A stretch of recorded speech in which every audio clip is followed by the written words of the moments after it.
Hello, this is Mike, NoStressMike.com. Now we're going to be talking about tactics when you are carrying a concealed weapon. I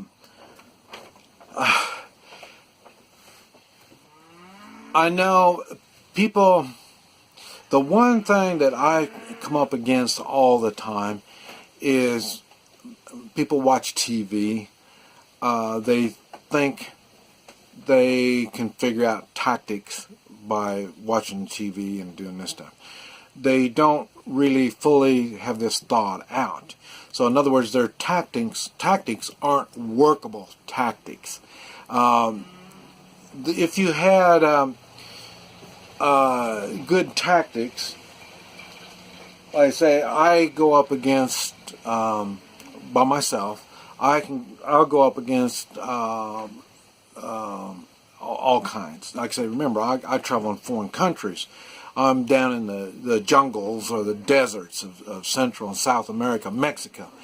And I've got to be prepared to take on bandits, police, military, rebels, drug cartel.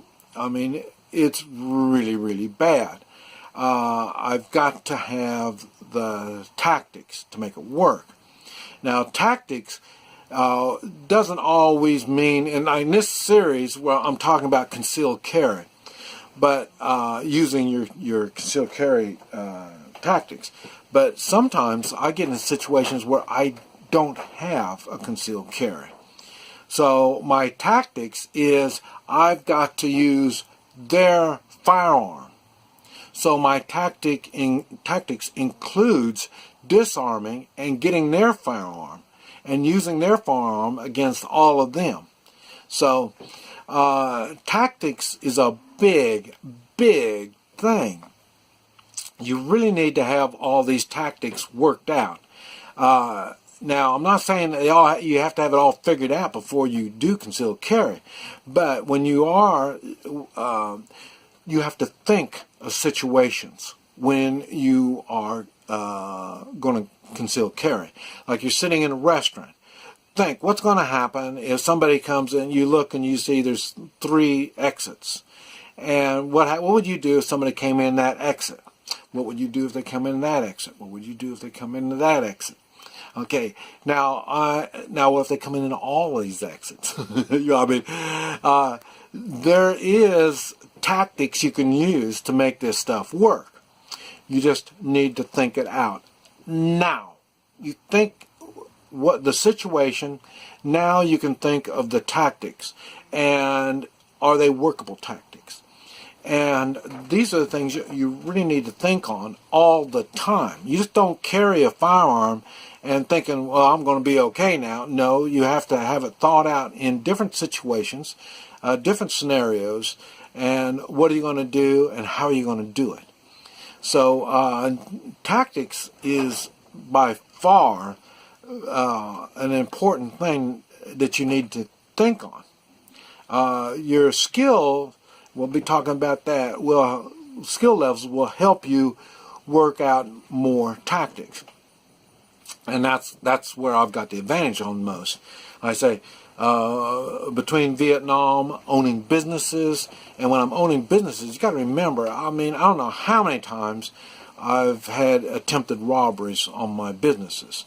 And now I've had to, now see, that's not self-defense, but I've had to defend my business. I had to defend my employees. I had to defend the people in my business. So so I've been thinking about this quite some time. And then, like I say, I trained SWAT teams for 14 years. And I was doing counterterrorism. I specialized in hostage rescue. So, in other words, close quarter combat. That's the stuff that I specialize in. And that's with weapons or without. And without is normally meaning I'm using somebody else's weapon. So the tactics part I have thought about and have practiced a lot.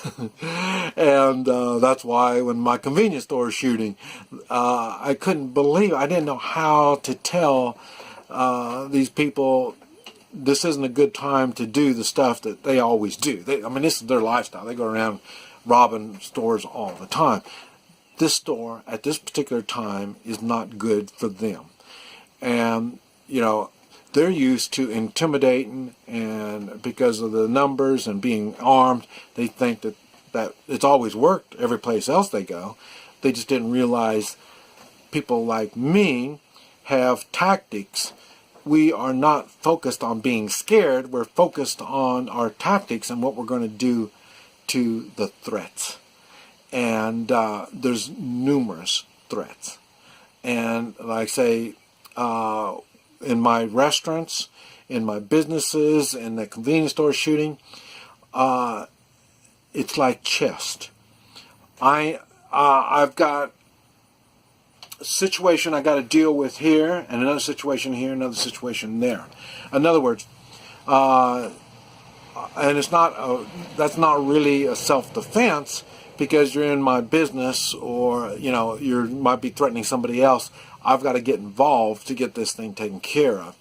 And to make it work, normally I get them to focus on me. So then that is self-defense. Because self-defense is really much easier than trying to be like cops. You know how they, you see the cops lately been screwing everything up. They can't get good quality police because of all the rules and regulations these police fall under.